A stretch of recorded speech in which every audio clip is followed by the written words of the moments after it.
Hello guys, welcome to Pakistani fair reaction. तो कैसे हैं आप सब? उम्मीद है आप सब खैरियत से होंगे, ठीक होंगे और आबाद होंगे। हमारी दुआ यही है आप खुश रहें, आबाद रहें। मेरा नाम है अफान। पाकिस्तान में जिसका डर था वही हुआ। क्या हुआ है देखते हैं यार सारी वीडियो। तो बहुत पाकिस्तान के हालात बहुत ख़राब हो रहे हैं यार। तो बिना किसी देरी के काउंटडाउन करते हैं 3 2 1 एंड स्टार्ट। पाकिस्तान में जिसका डर था आखिर वही हो गया। पाकिस्तानी सेना और तालिबान में हुई जोरदार लड़ाई। तालिबान ने पाकिस्तान के चित्राल जिले पर किया कब्जा। पाकिस्तानी सेना ने टेके घुटने, लागू होगा शरिया कानून। दोस्तों, तालिबानियों के अफगानिस्तान में सत्ता के आने के बाद पता है कौन सबसे ज्यादा जश्न मना रहा था?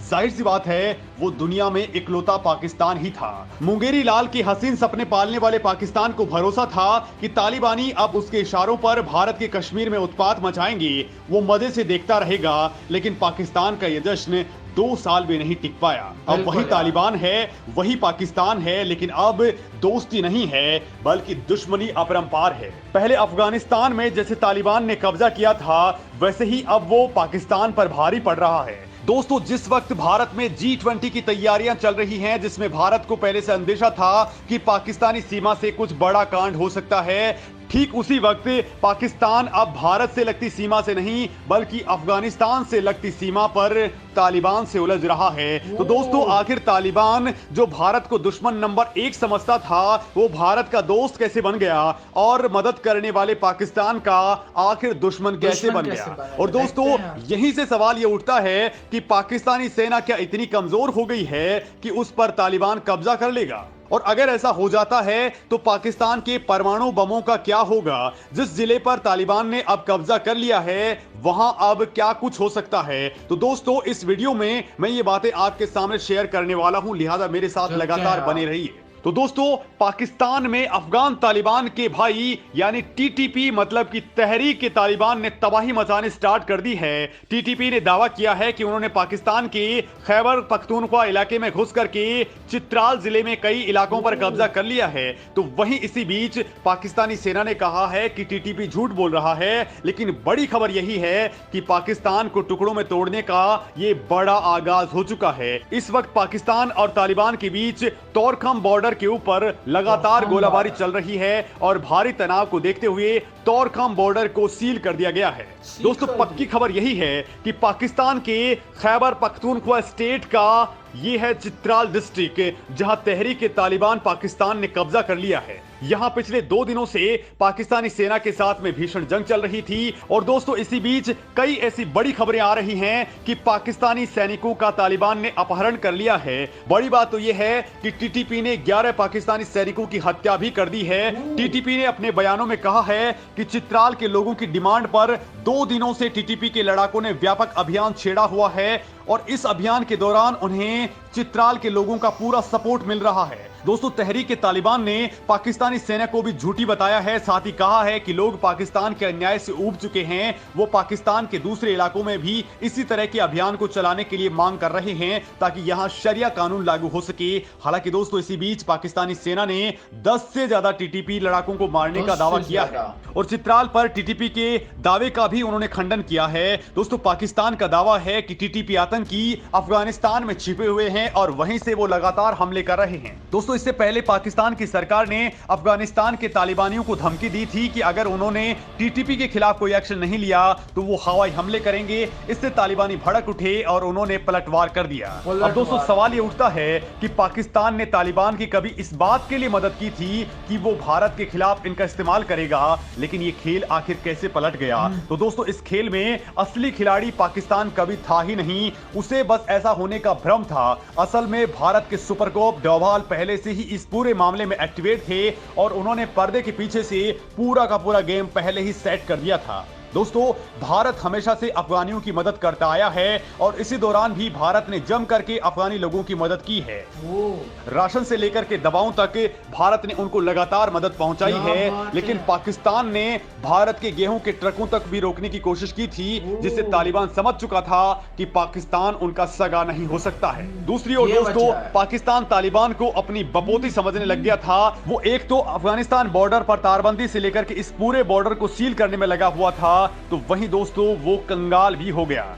मतलब दोस्तों आतंकी फैक्ट्री चलाने के लिए उसके पास पैसे भी नहीं बचे थे और दोस्तों तालिबानी बिना पैसों के कुछ भी नहीं करने वाले थे। बड़ी बात यह है कि तालिबान का पाकिस्तानी संगठन टीटीपी पहले से ही एक्टिवेट था, जिस पर दोस्तों पाकिस्तान ने लगातार बंदिशें लगानी स्टार्ट कर दी तो मामला बिगड़ता चला गया।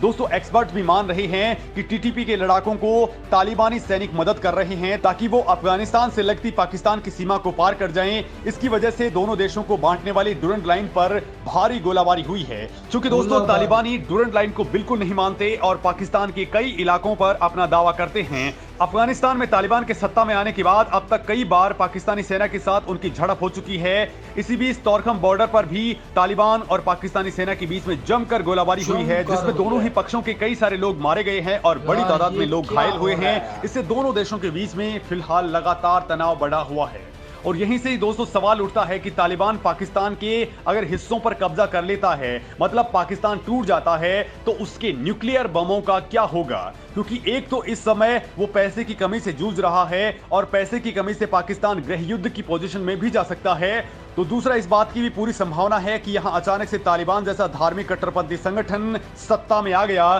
तो इसके हथियार पूरी दुनिया के लिए खतरा बन सकते हैं और इसको लेकर के अमेरिका के साथ ही भारत ने तगड़ी प्लानिंग कर ली है। दोस्तों अमेरिका ने तो पाकिस्तान के लिए बाकायदा एक इमरजेंसी प्लान भी रेडी किया हुआ है। इस प्लान का नाम है स्नैच एंड ग्रैब, यानी हथियारों को छीनकर उन्हें अपने कब्जे में ले लो। दोस्तों 2007 में छपी गार्जियन की रिपोर्ट के मुताबिक पाकिस्तान के न्यूक्लियर वेपन सुरक्षित रहें, इसके लिए अमेरिका ने 2001 से लेकर के 2007 के दौरान ही $10 करोड़ खर्च किए थे। लेकिन दो ऐसी घटनाएं दुनिया के सामने आई हैं जिससे पाकिस्तान के परमाणु बमों पर सवाल उठा दिए हैं। पहला था साल 2004 का, जब पाकिस्तान के न्यूक्लियर बमों का दिमाग कहे जाने वाले एक्यू खान पर हथियारों के सीक्रेट्स लीबिया, ईरान और उत्तर कोरिया को बेचने के आरोप लगे थे। दूसरा मौका था 2011 का, जब पाकिस्तान में अमेरिका ने ओसामा बिन लादेन को ढेर किया था। साल 2011 में ही मीडिया में एक रिपोर्ट आती है जिसके मुताबिक अगर अमेरिकन प्रेसिडेंट को लगता है कि पाकिस्तान की हथियार उसके देश या उनके हितों को नुकसान पहुंचा सकते हैं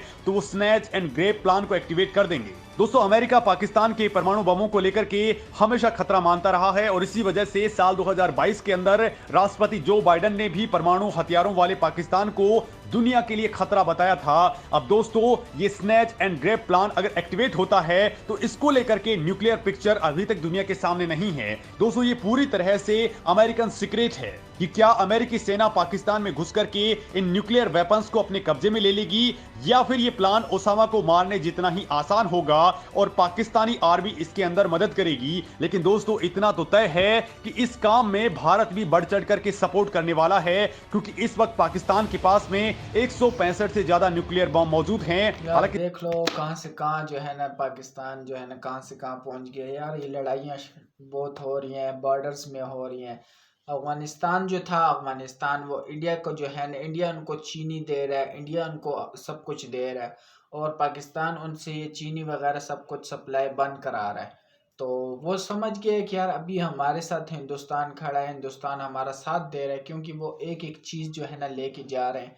इंडिया उनको दे रहा है, इंडिया सप्लाई कर रहा है और अभी ये हिंदुस्तान बहुत नीचे आया हुआ था, कुछ भी नहीं था उनके पास, सारा कुछ सप्लाई सारा कुछ इंडिया दे रहा है। तो यार यही माजरा शुरू है, हम क्या कह सकते हैं। आपका क्या कहना है कमेंट सेक्शन में ज़रूर बताएं। तो आज के लिए इतना ही, तब तक के लिए अपना ख्याल रखिएगा, बाय।